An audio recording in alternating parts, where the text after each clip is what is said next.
Alim Khan.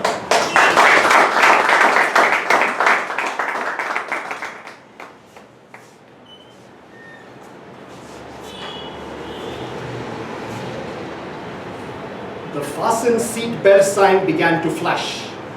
The airplane was moving forward. I looked out of the window. The pilot was increasing speed, and soon enough, we were airborne. Mr. Contest Chair, distinguished judges, welcome guests, fellow Toastmasters, good evening. It was the morning of 22nd April 1984, and having arrived from Saudi Arabia in transit a couple of hours earlier, I was now on a flight from Karachi to Bombay.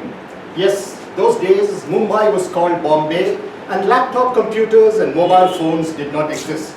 And at that time, my marriage also did not exist. I was single and ready to mingle. Sitting in my seat with my eyes wide open, I was dreaming of a delicious home-cooked lunch when I saw a food tray in front of me. Holding that food tray were very long, slender, well-manicured fingers of the most exquisite hands I had ever seen. And just as I was about to raise my gaze to look at the face, I heard loud voices coming from a few rows behind me. The voices increased and were louder and harsher. On inquiring, the reason was the steward had delayed in bringing a glass of water to a passenger who had already swallowed a painkiller. The steward's explanation for the delay was not accepted by the passenger and his friends, who were on their feet now, moving out of their seats, and started an argument with the steward. A couple of senior crew members tried to calm the situation, but it only got worse. More passengers joined in.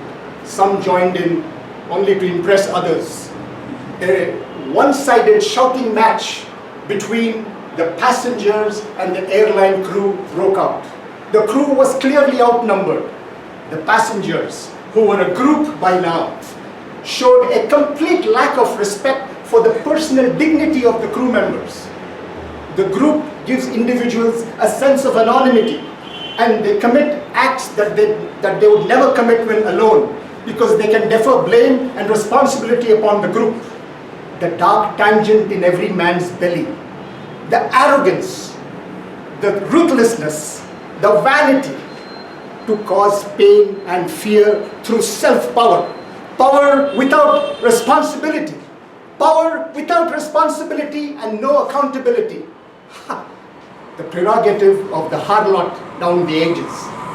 We then heard the announcement for us to return to our seats as we were going to land. The passengers went back to their seat, but not before hurling another round of abuse at the crew members.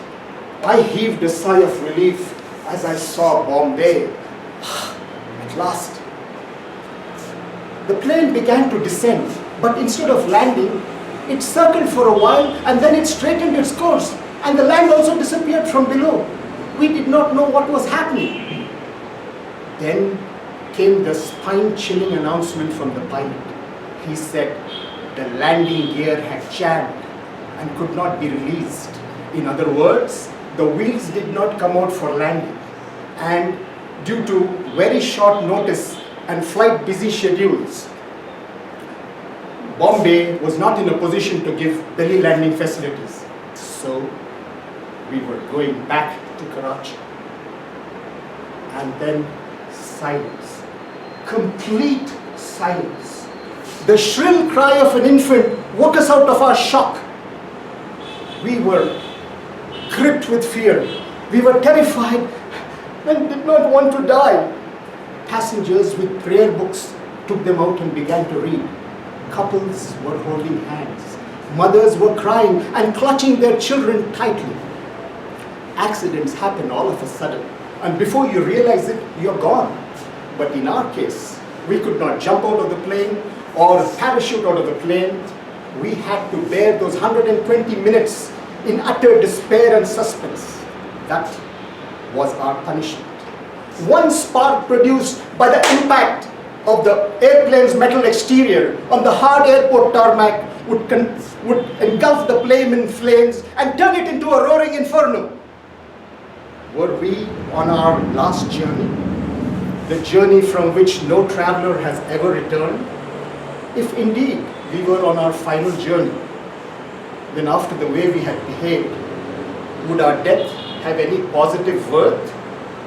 Land ahoy! From the window I could see land. But wait a minute, what is that? On the runway, rows and rows of fire engines and ambulances. Have you ever visualized yourself being rushed in an ambulance? Never. At the back of our heads, ambulances are for others, not for you. And here there were ambulances. An ambulance to take me, all in one piece. And the runway was white in color.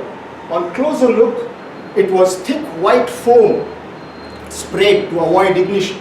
Obviously, the pilot had radioed Karachi airport to prepare for a belly landing. And then something miraculous happened. We heard a loud sound coming from the lower part of the plane. The pilot announced that the landing gear had released. He changed course slightly and landed on a parallel, regular runway as the foam was not required now. It was a perfect landing. Instant smiles erupted on the faces of everyone on the plane, and there was a sense of jubilation all around. Everyone was shaking hands with everyone else. People who were at each other's necks just a short while ago were crying, embracing each other and apologizing, tears flowing freely down their cheeks. It was a spectacle signifying the return of human beings to the path of humanity. What comes from the lips goes to the ears. What comes from the heart goes to the heart and has the power to wash away all the dirt from the ears. But tell me, did it require a suspense-filled announcement with possible tragic consequences to wake us out of our slumber of arrogance and egotism? The entire episode was indeed a breathtaking moment. Ladies and gentlemen, in the sunset years of your life, when the distant past is clearer in the mind than the immediate past, and you sit down and look back on life, life will not be recalled by the number of breaths that you've taken in, but by what you said and did not say, and what you did and did not do during the moments that took your breath away. Mr. Kalimipsc.